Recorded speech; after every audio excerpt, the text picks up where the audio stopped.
ನಾಚಿಕೆ, ಮಾನ, ಮರ್ಯಾದೆ, ಮಾನವೀಯತೆ, ಕಾನೂನು, ಸಂವಿಧಾನ ಎಲ್ಲವನ್ನು ಮಾರಾಟ ಮಾಡಿದ್ರು ನೀವು.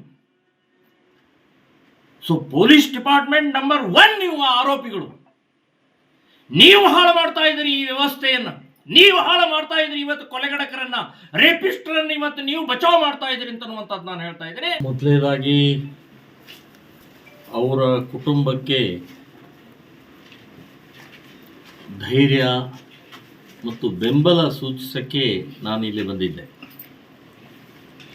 ಅವರ ತಂದೆ, ತಾಯಿ, ತಂಗಿ, ತಮ್ಮಂದರು ಎಲ್ಲರೂ ಭೇಟಿಯಾಯಿತು. ಅವರ ನೋವನ್ನು ಅರ್ಥ ಮಾಡಿಕೊಂಡೆ.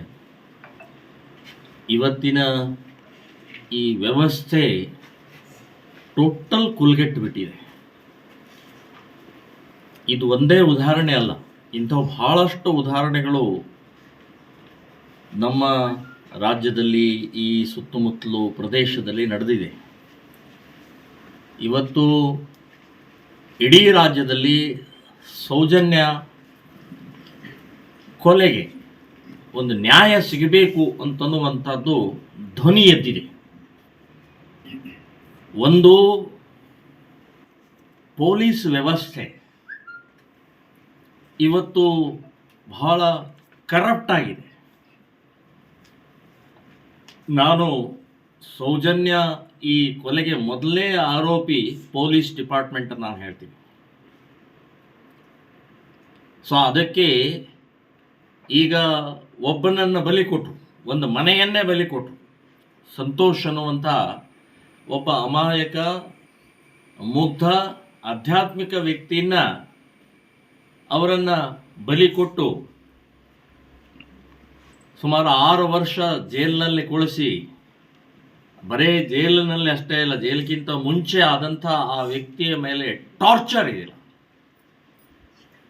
ನೀಚ್ ಹಿಡಿದ್ರಿ. ಪೊಲೀಸ್ ಡಿಪಾರ್ಟ್ಮೆಂಟ್ ಹೇಳೋದು ಯಾರನ್ನು ಹಿಡಿದ್ರಿ, ಯಾಕೆ ಹಿಡಿದ್ರಿ? ಇವತ್ತು ನ್ಯಾಯಾಲಯ ಚೀಮಾರಿ ಹಾಕಿದೆ.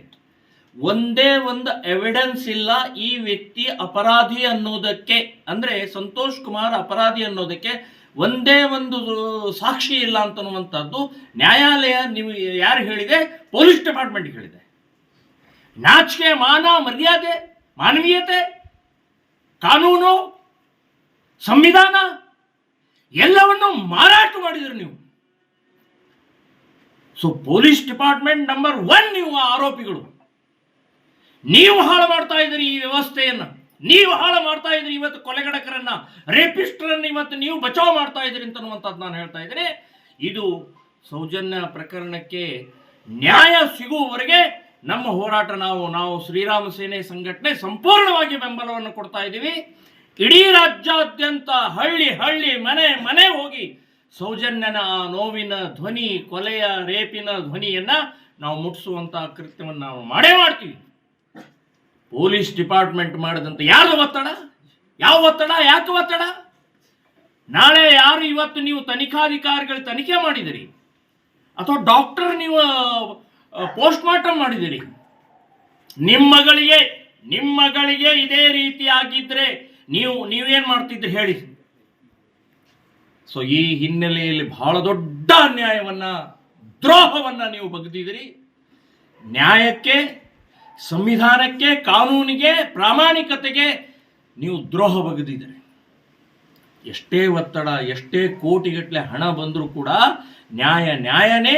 ಇವತ್ತಿಲ್ಲ ನಾಳೆ ನಿಮ್ಮ ಮನೆಗೆ ನೀವು ಮಾಡಿದಂಥ ತನಿಖಾಧಿಕಾರಿಗಳು, ಡಾಕ್ಟರ್ಸ್ಗಳು ಇದಕ್ಕೆ ಯಾರ್ಯಾರು ಬೆಂಬಲವನ್ನು ಸೂಚಿಸ್ತಾರೆ, ನೀವು ಹುಳ ಬಿದ್ದು ಸಾಯ್ತೀರಿ ಅಂತನ್ನುವಂಥದ್ದು ಹೇಳ್ತೀನಿ.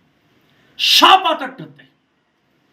ಸೊ ಇಂಥ ದುರಂತ ಇನ್ನು ಮುಂದೆ ಆಗದೇ ಇರುವ ಹಾಗೆ ನಾವು ಹೋರಾಟವನ್ನು ಮಾಡ್ತೀವಿ ಅಂತನ್ನುವಂಥದ್ದು ಈ ಸಂದರ್ಭದಲ್ಲಿ ಹೇಳ್ತಾ ಇದ್ದೀನಿ.